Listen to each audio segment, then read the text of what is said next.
Hello and welcome to the Moonshine Jesus Show. Thank Woo! you for, yes, indeed. And thank you for joining us for this episode. You heard my good buddy Caleb chiming in. Welcome to him and to all of you. How are you doing, Caleb? I'm great. I'm ready Yeah. to drink and talk about Damsel. Damsel. Yeah, today we will be talking about Netflix, sort of in attempt at inverting the fairy tale rescue story entitled Damsel. We're going to do a little bit of housekeeping first, just to remind you that we are sponsored by progressivechristianity.org. Lots of great content over there, new content being made all the time. We encourage you to go check them out. And also, obviously, us, the Moonshine Jesus Show. Check us out on Facebook. Follow us there. Follow us. Make sure you're downloading us on all the places you get your podcasts. And as always, we've got to make sure you're aware. And in a show like this, it's very important. There will be spoilers. We are going to talk a lot about what's going on. It's part of what makes the show interesting and allows us to a little bit later dive into the theology and politics without talking about, we didn't talk about what was going on in the show. It'd be hard to do that. We will be doing that, so be aware of it. So if you haven't seen the show and are interested, do a quick little pause, watch the show, and come back to this.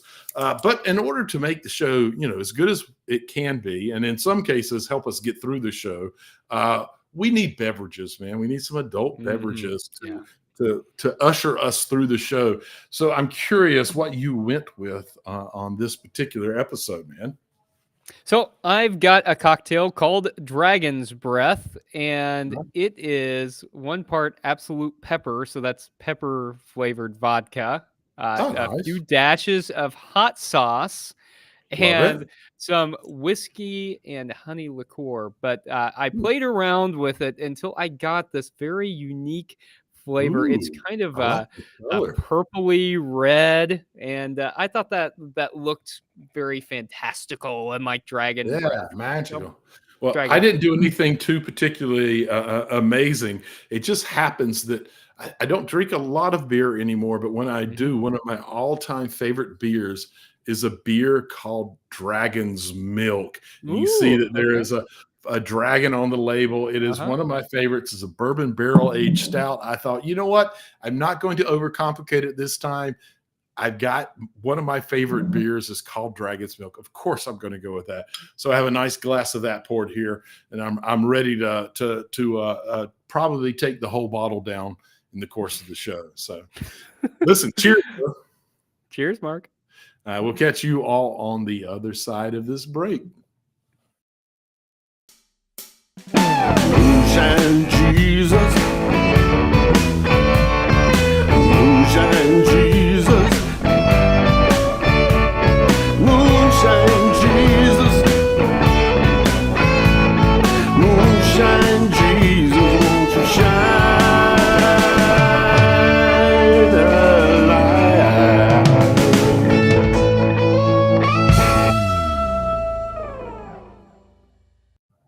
Welcome back to the Moonshine Jesus Show, where today we're talking about Netflix Damsel. So Damsel is a 2024 American dark fantasy film starring Millie Bobby Brown as Elodie, who accepts a marriage proposal only to realize that she's being used to repay a royal family's ancient debt and must now escape while surviving the attacks of a dragon lurking in the chasm. So, Mark, maybe let's start out with what did you like about the film? What worked for the First of all, I'm the one that suggested this film. I just want to say I apologize. I'm really sorry. I was trying to start us out on a positive note here, Mark. I just felt like I needed to apologize. Is all. I mean, we look at the film, and in a way, I'm going to be answering the question by this part. We look at the film. You got Millie Bobby Brown. You got Angela Bassett. You got Robin Wright. Like had a lot in its favor, right? Yeah, it had a lot in its favor. So it seems like this, hey, good. And Netflix supposedly is trying to invest in creating movies just for its platform, like a lot of other platforms are. So it feels like, okay, the acting was pretty good. Yeah. Whose? No, I actually thought Millie Bobby Brown really I thought she did a good job too. That's a- on my list. I thought she was yeah. really committed to this role. She was definitely committed to getting what she could out of the really Yeah. poorly written dialogue that was given to her. What dialogue? And there really, was. I Yeah. thought just from a purely acting standpoint, I thought she did an exceptional job. I thought that the CGI from time to time was really, really good and almost Yeah. beautiful at times. The dragon itself, I thought, was one of the best things about the movie. It was animated well. The voice on it was absolutely incredible, outstanding. Yeah, okay. That's. I think that's as far as I can go. No, I mean, I love the concept. I love what they were trying to do with kind of empowerment, Right. and Yeah. it just fell failed flat. so many times, and there were so many moments where it just felt hokey and Yeah. I can see that. It's kind of like I've got on mine my list of positives use Mhm. of light. And I was thinking about that Friends episode where Joey's in this just absolutely horrible show, and they're like, "I've got lighting." The lighting was okay. That's how I kind of felt about this movie. Like, well, the lighting was okay. Yeah, I have to say, I start watching the show as we started off. My wife and I were watching it together on the couch. Yeah. And at first, for the first part, I was kind of enjoying it. Like I was kind of like, oh, interesting setup. I like the characters. I like the playfulness between the two sisters. A lot of the shots were kind of cool and interesting and visually well done. I was like, okay, all right. Yeah. And I have to say, after they make it to the New Kingdom, Right. also in the first little bit of that New Kingdom, the castle is incredible. Yeah, beautiful. Yeah. Beautiful. They go up to the top of the mountain. They're overlooking the land, and it's this gorgeous landscape. Aha. Okay. All right. Yeah. All right. We did okay. All right. We're moving in the right direction. This is going to work out. Yeah. And then she gets thrown into the pit. So her newlywed husband picks her up, tells her to close her eyes, which that just felt awkward and like weird. Yeah. Okay. And then his line is, before he tosses her into the pit with the dragon, he says, "I'm sorry." He tells her, it's like, really? That's what you give her? Like, sorry about this. Oopsie. Sorry about this. And then I don't know. Nice knowing you.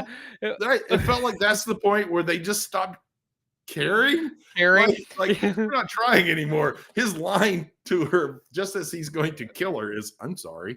I'm sorry. Now, Millie Bobby Brown, go fight this dragon. Go slay the dragon. From that point on, it kind of got switched on and off with like hokiness. Like I found myself laughing unintentionally at the movie. Yeah. Too frequently from that point on. Right. Like this isn't supposed to be funny, but as a matter of fact, that's one of my complaints about the movie. I'm going to go ahead and throw away one of the questions I have prepared for the make me look stupid question. Is like, why is there no humor in this movie? Like, not intentional. All the humor was unintentional. Yeah, it'd have been such a better movie if there had been life has humor in it. This movie took itself so seriously, man. Too seriously. Too far. I did like, Mark, though, that like I like that they were trying to flip the common narrative on its head. And I think I went in with the expectation that what she was going to be doing was like trying to save the prince. And I think I kind of had maybe like a humorous notion in my mind where they're going to be playing against all these stereotypes and all that, and that is not what we got. Well, I will put to you that ultimately she did slightly save the prince, because he did ultimately try to prevent her younger sister from being thrown in. She made a real connection with him, had a relationship to a point where maybe it broke him out a little bit out of his jaded worldview, where he cared enough about her that I think probably she was the only one he said, "I'm sorry," and threw her in, but also got to the point where he did try to prevent a younger girl from being. There was something salvific, something redeemable. Didn't he end up dying? Didn't he end up getting burned by all the fire at the end? They all did. They all did. They're all gone. Yeah. Okay. All right. So some of the special effects were okay. Some pieces were okay, but I mean, you've already pointed out, Mark, that the writing wasn't real sharp on on this project. That's the nicest way I've ever heard anyone talk about how sucky writing was. It wasn't real sharp.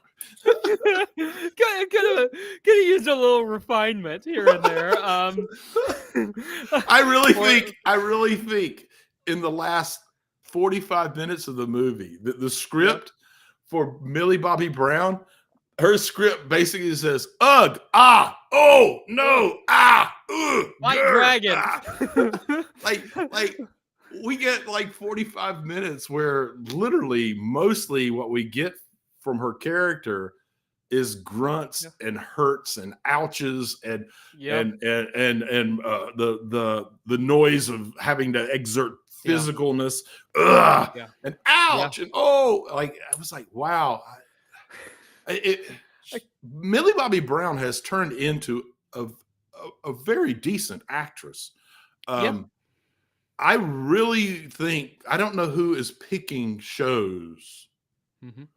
I don't think, I'm sure Millie is involved, but whoever is helping Millie needs to be changed. Because there's no think way her agent maybe there's you no needs way to you use a read little that more script. discretion.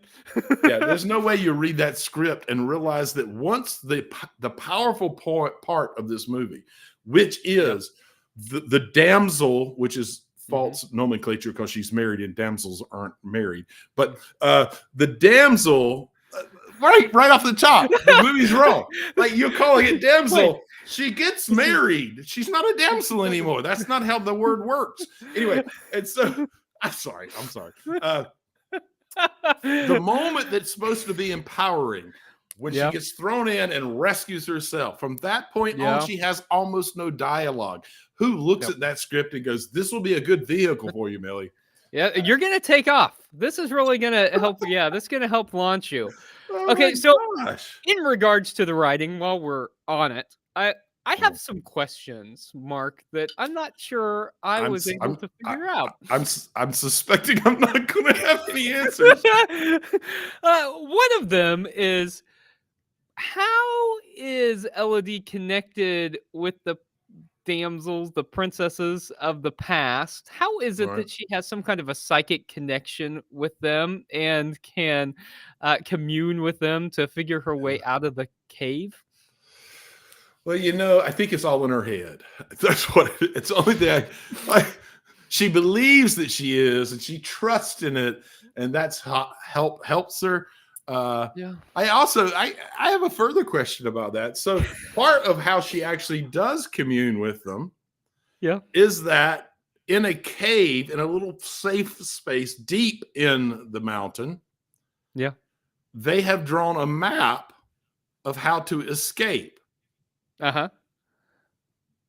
Did you hear how did they draw a map of how to escape unless they escaped? And if they escaped and came back did they go back in to draw the map? Right. And then like it's a lie, don't trust them. I don't understand how that was tied in, because I thought, well, maybe that means that, okay, the map is inaccurate. And that's what I was thinking. I'm like, okay, the map is actually going to lead to the dragon. And I mean, I guess it actually kind of did, because they were getting out, but not the dragon really. Was everywhere. Yeah. The dragon was kind of everywhere. I mean, she was in a pit following a map. Oh, this is how I escape. And I'm thinking, but why are you trusting that map? Whoever drew that map was trapped where you are. Yeah. So why would you even? I don't know. And a further point relating to this, because I thought for a minute too, I thought, well, maybe it's those worm things that are on her body that help to heal her, and They helped her maybe commune. yeah, except Okay. that she had her first experience at the castle before she was thrown into the pit. Into the Remember, pit. she's looking over out of her balcony and she sees the girl who she later sees burned to a crisp in the cave. That Right? combined with the moment that she and the prince look over the land, and he says about the 3 special ceremonies. Uh-huh. Like between Yeah. that one shot and him saying 3 special ceremonies, you immediately know the whole storyline. You're like, Well, yes, that's true oh, too. she's the first one, you're the second one, which means that there's going to be a third one, which we haven't seen, which means that this is a rescue movie that you're going to save the third. Okay, I know the story. I literally, I at that point was when I went to I was talking to my wife. I was like, oh, okay, so, and just said the same thing. It was like, guess that's what's going to happen. Yeah. That- Okay. How about the? But that is what how about- happened. and that's what happened. Yeah. So it was Uh, clear. I'm not sure how she connected with the other princesses other than she did. How'd you feel about? I know how she connected with the other princesses. She did it through bad writing. The same bad writing that plagued Elodie also plagued all the others. How do you feel about the father character and his arc? He deserved to die. What a horrible, like, what an absolutely horrific. I mean, Now this is love. bad when clergy are saying this dude deserved to He- die. it's a good I was thing glad he to did see not him survive. die. Yeah. Like this is a person who was, I guess, you know, you got the argument of sacrifice the few for the greater good for the many. Yeah. But the Yeah. fact that he was so willing to do it and had to be like kind of guilted into going and trying to save his daughter after she was probably already dead. I mean, Yeah. oh my God, what a. I mean, the flip side of it is I love that the women were all so strong, not necessarily the Mhm. woman of the woman that of whose child Millie Bobby's Yeah. character married, Yeah. but she was strong. But I love that we didn't have a Yeah. wicked stepmother. We had a stepmother who was actually concerned and tried to. I felt That's like that was true, another nice attempt to flip the fairy tale negativity Yeah. in towards women or disempowerment towards women, Yeah. but it still was just Okay, I've got one more question that I have to go, ask before we leave go. this segment, Do- because this is something else I don't quite because you get. haven't stolen enough questions yet, and you need. That's right. Let me try one more time here, and that's okay. If she was supposed to be a sacrifice, and she was pretty much just supposed to be She thrown was, in yeah. and die, Mhm. why did they give her elements as a part of her wedding gown that would help The her? word. Like that was the weird, glowing right? egg thing, and like And then the the almost knife? knife thing. Yeah, like why were those a part of it? They don't I want can't- her to escape, right? I kind of felt like those needed, like I almost felt like that there was explanations for those that got put on the cutting room floor because it was all part of this very over elaborate dressing ceremony. And I felt like, you know, how like in modern times it's like something borrowed, something blue. I felt like particularly when they put the dagger, not quite dagger, but almost dagger down the top of the dress. I thought, Yeah. they need to describe, like, it felt like that was like some ceremonial kind of thing that needed, and the egg itself, that little egg that became a glowing, like, that was what so was that?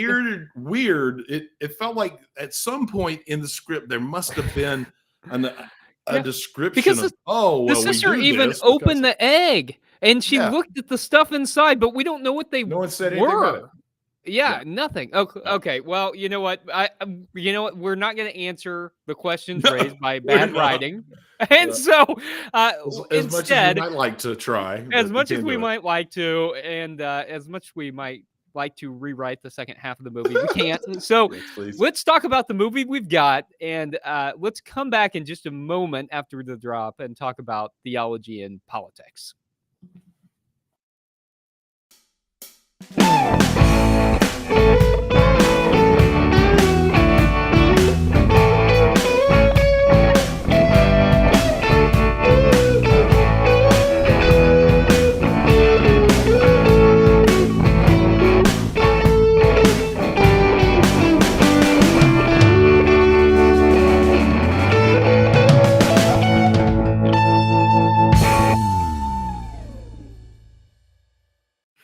Hello, welcome back to the Moonshine Jesus Show.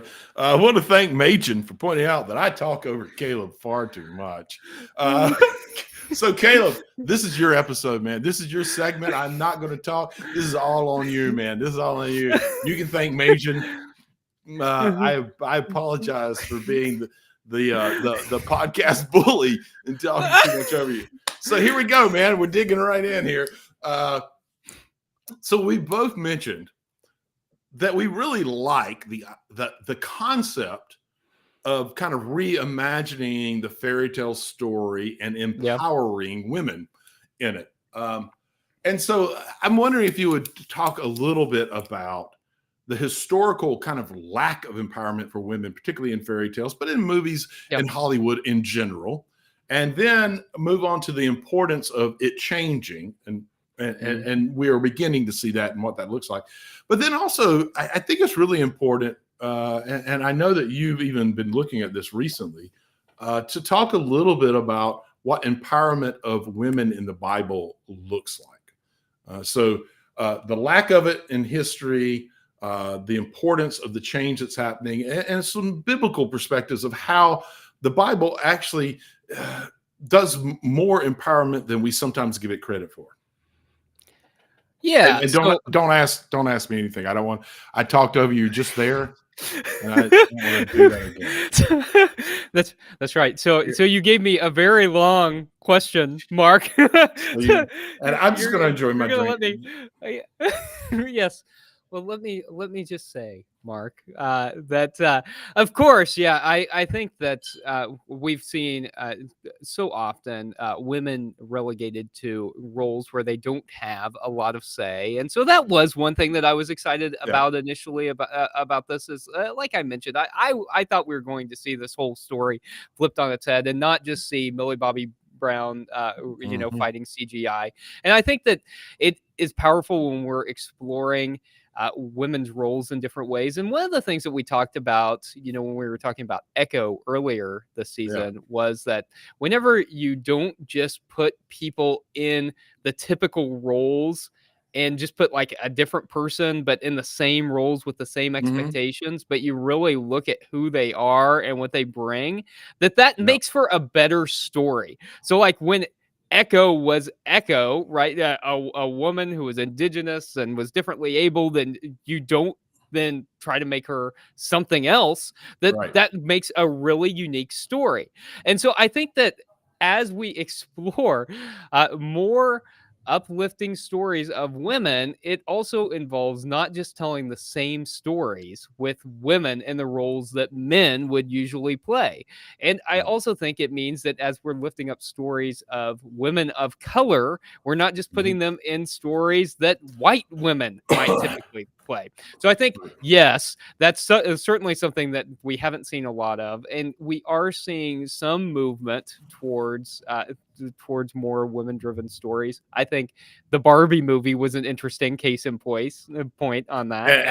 And the Oscars kind of, even though they got snubbed, right? Yeah, I mean, I think that shows you how important it is that it happens, and how unaccepting Hollywood is right now. Like one of the biggest movies ever. And we both agree, a great movie, incredible great movie. Fantastic. And snubbed by Oppenheimer, which was a very different movie, very male-centric, very misogynistic in many ways. And it wins a whole lot more. And they came out on the same weekend. Yeah.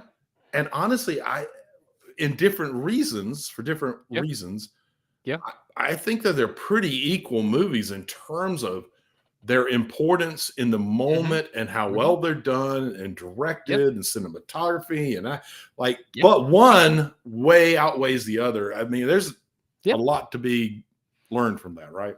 I think you're exactly right. That we see this as a case in point at the Oscars. So yeah, but you're also right, Mark, that certainly women in the Bible are an interesting topic in terms of this as well, because the Bible was written probably exclusively by men. I've seen some scholars who have made arguments that women Yeah. wrote. For They're I not had honestly, they're not particularly convincing arguments on they're it. not convincing arguments. I mean, I want them to be true. I know. I had a professor in college who suggested that all of the gospels were written by women, and I don't think that's just accurate. But it was, it was an Yeah, unfortunately. argument for the sake of argumentation. Yeah.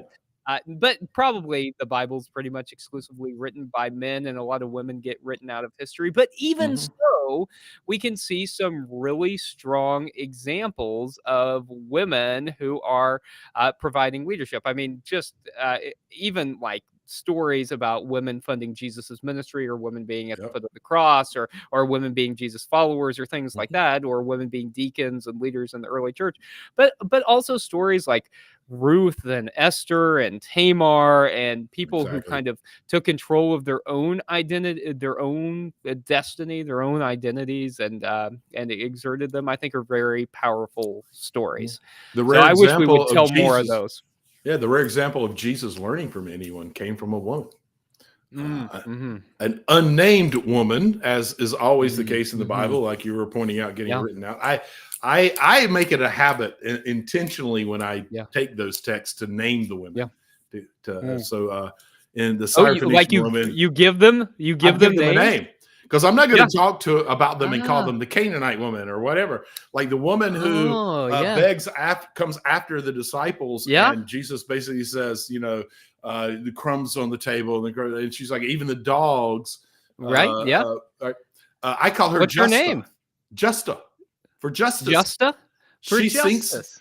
Yeah. she tirelessly and endlessly demands justice and Yeah. proves out that Yeah. Jesus and the disciples are wrong and needs to Yeah. recognize her and respect her. She demands justice. So I call her Justa. Justa. But I I I, love I that. there you Yeah. go. I encourage everybody who has the opportunity to talk about biblical stories, that when you see a woman playing an important role and being unnamed, which happens Mm, far too mm, frequently in the Bible, let's give them names. Let's recognize them as a person. And so for me, she's Justa. But we see that time and time mm, again mm. in the Bible, and we really need to recognize that the way that men have traditionally used the Bible to marginalize women actually isn't respectful of what's in the Bible for all the reasons you named, Right. and that we've got to do a better job with that. So here's one of the things, though, that I'm a little Yeah. frustrated about in this movie, Yep. as we talk about Wait. There's something that frustrates you in this movie? well, That really also surprises me, Mark. I know, but not just from a production standpoint either. Yeah. So we talk about how important empowerment of women is, and Mhm. you were talking about how when we even do that, we need to be careful that we're not just putting them into male roles and having Mhm. male outcomes. Right. One of the things that I'm a bit frustrated about this movie is that it was trying really hard to reclaim that space and empower a woman. But ultimately, the solution is violence again, Mhm. destruction of an entire group of Yeah. folks. Talk a little bit about our fascination as a society with problem solving, being about might makes right, Mm, even mm. when we're Yeah. trying to reimagine a fairy tale story Wow. in a way that retells the story. Yeah, and so this is certainly, I think, the way that we as society think about things. And I think back to the distinction between the way that Rome brought about peace versus the way that, like, Jesus talked about bringing about peace. And No. Robin Myers, who writes for some at progressivechristianity.org, he said that that the great Pax Romana was only Pax if you were Romana, right? It's so true. It's so true. That the way Rome brought about peace was through violence, through conflict, through conquering people and making them Roman. And once they were Roman, they became, as long as they were willing to accept everything about Rome, Caesar as the ultimate, even Caesar as God, then it was peaceful.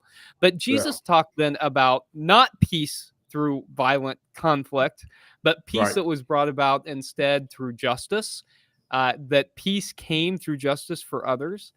And so I think that this is something that we as a society really have to struggle with as well, because we are Rome. The United States wants to bring about peace through violent conflict instead of peace through the presence of justice in the world.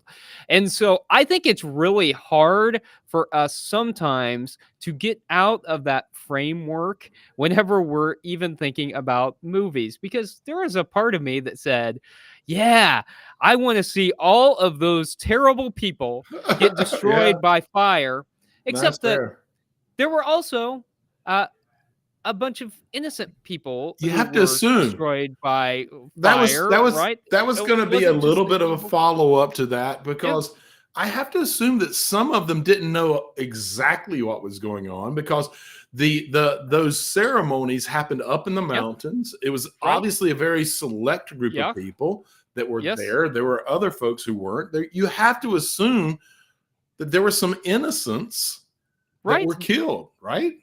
And even if they weren't, even if they knew exactly what was going on, it's not like they had a lot of choice. And and also no option at being redeemed, right? That's right, because so that's what I actually found myself hoping for was, okay, she's going to work with the dragon. They're going to expose what has been happening and why to the people, and it's going to be a new age in which they are justly ruled. Well, no, that's not what happens. It is violence, just like other things I thought might happen. It's Millie Bobby Brown, the dragon, coming in and enacting revenge and justice, and so that was ultimately unfulfilling for me, because I really wanted to see some kind of redemption there. That I don't feel like there was much redemption at all in this movie. I don't feel like there was revenge. It was revenge. And I don't think there's redemption of any of these people. Yeah, you're right. Just revenge. Well, I had several more questions I wanted to cover. One related to Easter, since we're leading into Easter, but we have run out of time, and I do not want us to miss out on our favorite segment, the Make Me Look Stupid segment. So we're going to pause right here, refill our drinks if necessary, and come back on the other side of the drop.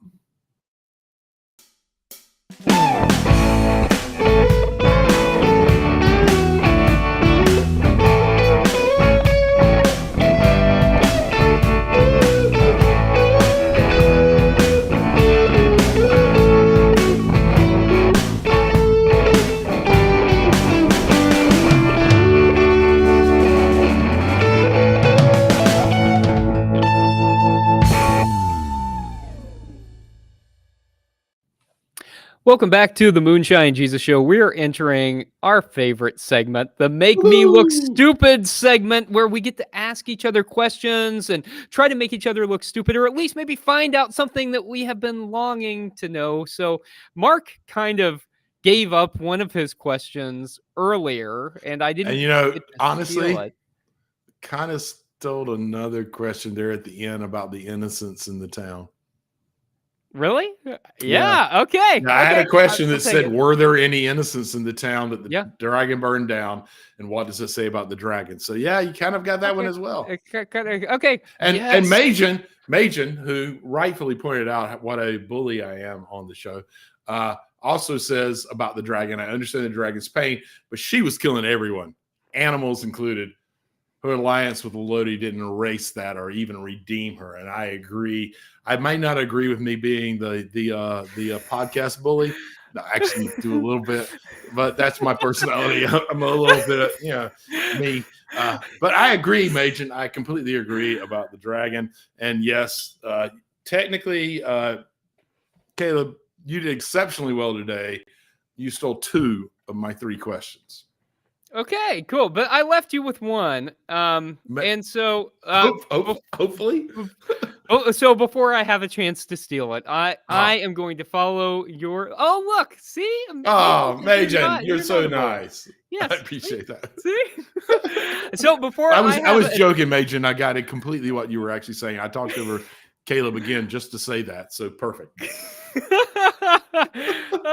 I love it. I love it. Okay, Mark, I am going to yield to you. I'm going to be the benevolent co-host following your example of how this is to be done.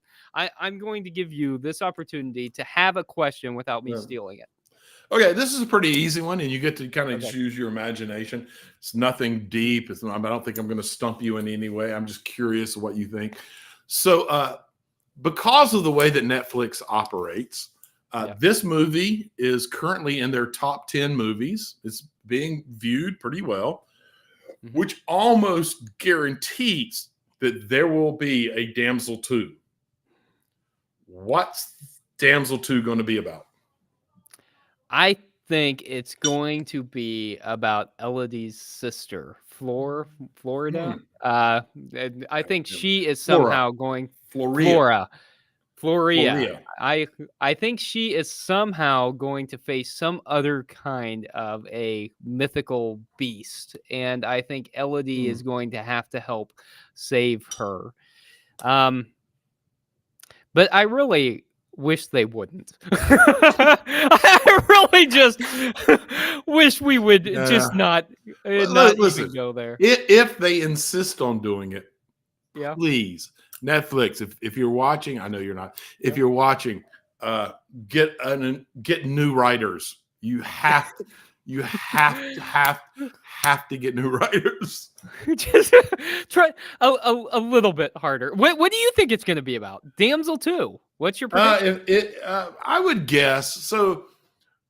For me, my hope would be that it's about the dragon and Elodie teaming up and going around to other castles, other establishments where they are being ruled by a heavy hand under false pretenses, and going in and upturning it and giving the power back to the people.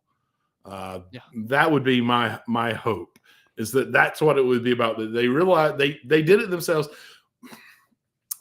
My bigger hope would be that they do it without the full destruction and just straight up violence. But I feel like they've both gone through this story arc of where they have learned that they are powerful and that they have been fooled by the higher ups, and that they're no longer going to allow that to happen to them or even to other people.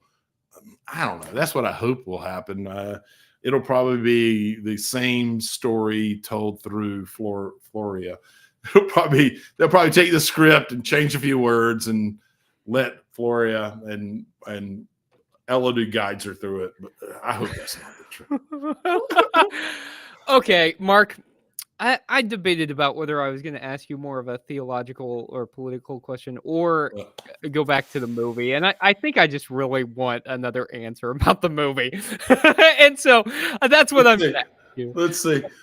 Other than throwing out the writers and writing a script, what one change could they have made to this movie to make it better? Is there a change that they interesting to help it? No, I mean, there is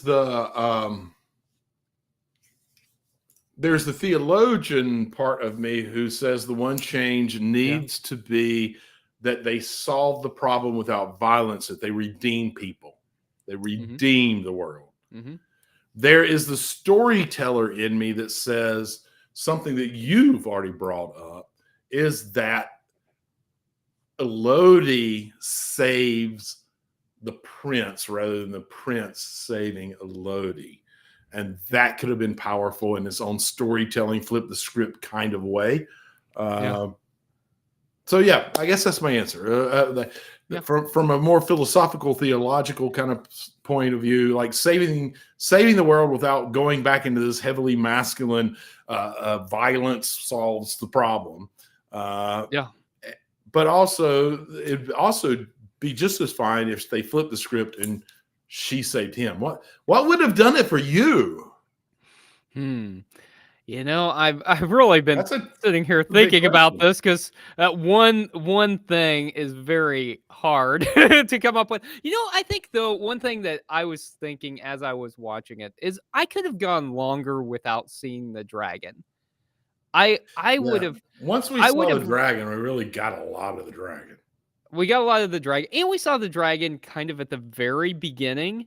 I thought that showed No, the that's true. hand really Too early, early. and That's I fair. think it would have Mhm. created more suspense if we didn't see so much of the dragon, and we got Yeah. less CGI dragon flying through the sky at the end. If we Mhm. Because I agreed that I thought the dragon looked really good when we were in the So good. cave. And I mean, you know, because that's always when you're talking about creature movies, that's something that's always pretty So iffy. often, frequently It's seeing the bad. creature will pull you out of the movie because it's done so Yeah. poorly. This Yeah. is not. And let's go back to the voice, the person Yeah. who, what is her name? I'm so bad with names, you know me. Yeah. I'm blanking on her name. I can't remember it either. She should voice all dragons, All dragons, like her and Benedict Cumberbatch. The two of them, Yeah. no one else should ever be allowed to voice dragons. She was so good. Like you felt all the emotion, all of the energy, all the threat, all of the sadness, all of the remorse. Like, oh, so good, so good. She was good and eerie. And I think that's yeah. maybe particularly why I thought we could go without seeing the dragon quite so I much think because that's a great critique. built suspense critique. and the dragon creatures are always less scary once you've seen them. You know, Yeah. once you know what's lurking in the dark, it's less scary. Mhm. That's theological, I think, right? Yes, That it is. once we know what is Yeah. sneaking out there, then it's less scary. Okay, Damsel, we've made it through. We've talked about Well, it, and there was some stuff there, you know, that was yeah, theological yeah, and political, and we absolutely. have helped Netflix come up with a great model for For the next, their Damsel 2. Yes, we've I know given them that'll be. some suggestions, and we've Yep. made a very important suggestion that they need to get different writers. But we need to so think about important. next week. Do you have Yeah. any thoughts on next week, Mark? You know, you and I off of the show have talked about this movie once or twice, and it won a couple of Oscars. I think it might be fun to do Poor Things. It's a little different than what we typically do, but Yeah. it still lands in the sci-fi fantasy world. And I've only heard really good things about it. It's a little more of an adult focused movie Yeah. than we typically do. Yeah. But I think that from what I've heard, that there's going to be a lot to talk about in it. What do you think about that? I think that sounds great. You know, like you said, we know it's won a couple of Oscars, so Mhm. why not? And it Yeah. keeps showing up on my Google Home screen telling me All that right. it's the Yeah. next movie that I should watch. So just in case you're not Perfect. familiar with it, I've pulled up the description here while we've been Perfect. talking. And Poor Things is a 2023 film that is based on the 1992 novel by Alasdair Gray, starring Emma Stone and others. It focuses on Bella Baxter, a young woman in Victorian London who is brought back to life via brain transplant and embarks on an odyssey of self-discovery. So you have some time to watch this. This is available, I think, on Hulu. I think it's also in some Couple of theaters, places. maybe. I think Yeah. it's in a couple of places. Yeah. Yeah, so go ahead and watch that online, and you can follow us next time on the Moonshine Jesus Show. Moonshine Jesus.